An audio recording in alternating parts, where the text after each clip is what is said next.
Ahmedabad cyber crime બ્રાન્ચે 2 અલગ અલગ team મોકલીને 3 બીજા આરોપીને પકડ્યા છે। એમાં પહેલો જે આરોપી છે વૈભવ માને કરીને છે, જે સાંગલી મહારાષ્ટ્રનો છે। અગાઉ જે 2 આરોપી પકડી ગયા છે આ એમનો મિત્ર હતો અને ટેલિગ્રામ ચેનલ પર આ અશ્લીલ વિડીયોના વેપારમાં સેલ કરવામાં એનો મદદગારીનો અહમ રોલ છે। એ અનુસંધાને એને અરેસ્ટ કરવામાં આવ્યા છે।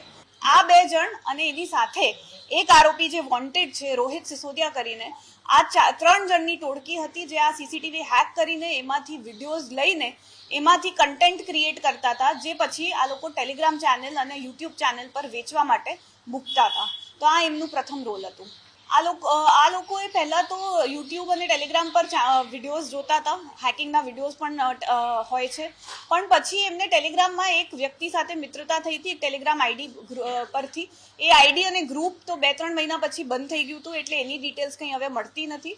આમની પાસે પણ બીજી કોઈ ડિટેલ્સ નથી, પણ એ ટેલિગ્રામ ગ્રુપના માધ્યમથી જ એમને શીખવાનું મળ્યું છે કે કઈ રીતે સીસીટીવી હેક કરવા જોઈએ। ઇનિશિયલી આપણે તપાસ દરમિયાન જે ઇન્વેસ્ટિગેશન કર્યું છે એમાં આ વ્યક્ત થયું છે કે આ ઇન્સ્ટાગ્રામ આઈડી જેમાં હોસ્પિટલના વિડીયોઝ હતા એ બાંગ્લાદેશના ઇન્સ્ટાગ્રામ આઈડી છે અને બાંગ્લાદેશથી એનું ઓપરેટ કરતા હતા। એક મોબાઈલ નંબર પણ બન્યું છે જે બાંગ્લાદેશનું છે, જેથી આ પણ પ્રસ્થાપિત થાય છે કે આ વિડીયોઝ ટેલિગ્રામના માધ્યમથી ઇન્ડિયાની બહાર પણ વેચાતા હતા। આમાં એ લોકોએ કોઈ પર્ટિક્યુલર જગ્યા કે કોઈ પર્ટિક્યુલર સિટી કે રાજ્ય ટાર્ગેટમાં નહોતું।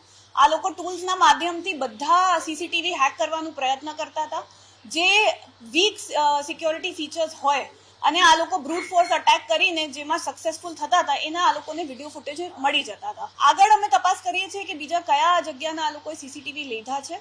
આનો એક જે સાથી મિત્ર છે રોહિત કરીને, એની પણ અમે આગળ તપાસ કરી રહ્યા છે અને સાથે અન્ય બીજા કેટલાને આ લોકોએ વેચાણ કર્યું છે એ પણ અમે તપાસ કરવાના છે।